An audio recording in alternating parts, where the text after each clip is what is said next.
আমি শুধু এক লাইনে একটা স্ক্রিপ্ট শুনি, এর বাইরে আর কিছুই শুনি না। আর কি গল্প তারপর গিয়ে সেটে গিয়ে ওকেই বলি সিন কি, ডায়লগ কি, ও যে যে ডায়লগটা বলে দেয় আমি শুধু সেই ডায়লগটাই বলি।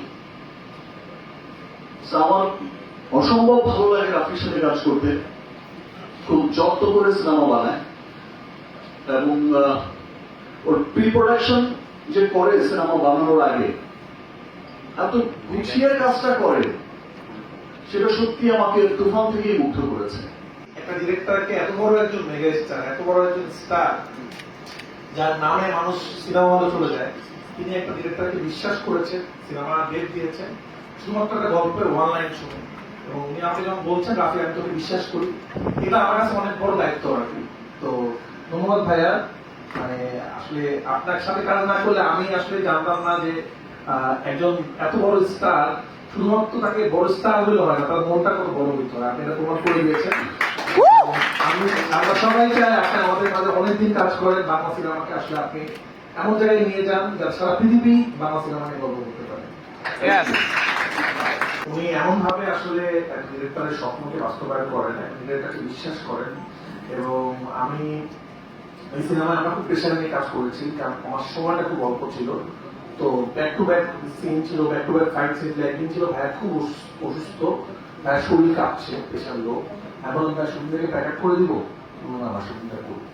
তো এই সময় এসে এত কেরিয়ারের 26 বছর, এত এত সম্মান, এত এত ভালোবাসা, এই লেভেল স্টারিজম থাকার পর যে মানুষটাকে আজকে এত ভালোবাসে, আমি সবসময় আমাদের আর হিরোরা আছে, সিয়াম, রাজ, আমি সবাইকে গল্প করি যে সাকিব ভাইয়ের জায়গার থেকে তুই সাকিব ভাই এই লেভেলে পরিশ্রম করতে পারে, তোমার তো জান দিয়ে দেওয়া উচিত আসলে।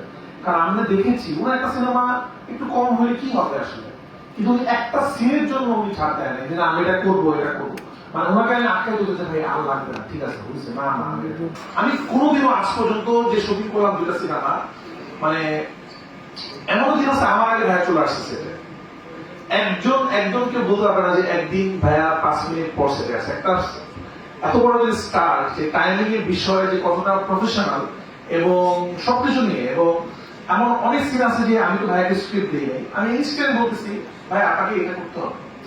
উনি বলছেন আপনারা সবচেয়ে বড় যে হিট যে জিনিসটা আছে, যে ড্যান্স যে ব্যাপারটা আপনারা দেখেছেন সিনেমাতে, সবাই এটা পছন্দ করেছেন। তো প্রথম দিন ভাইয়া শুটিং এ আসলো, আমি বললাম ভাইয়া আপনার কাজ করেন, আপনি একটু নাচেন, নিজে নিজে মানুষকে মানবে। উনি আমাকে প্রশ্ন যদি করতো, আমার কাছে কোনো উত্তর ছিল না তখনও, আমি কেন নাচতে বলতেছি। আমার মনে হচ্ছে যে এই ক্যারেক্টারটা একটু এরকম করুক। কিন্তু পরবর্তীতে ভাইয়া যখন বললো ঠিক আছে আমি এটা করতেছি, এই যে একটা ডিরেক্টরকে বিশ্বাস করা, এবং যখন উনি এটা ঘটাইলো, উনি তো সাকিব খান, উনি যখন নাচতেছে এটা বলারই মনে হচ্ছে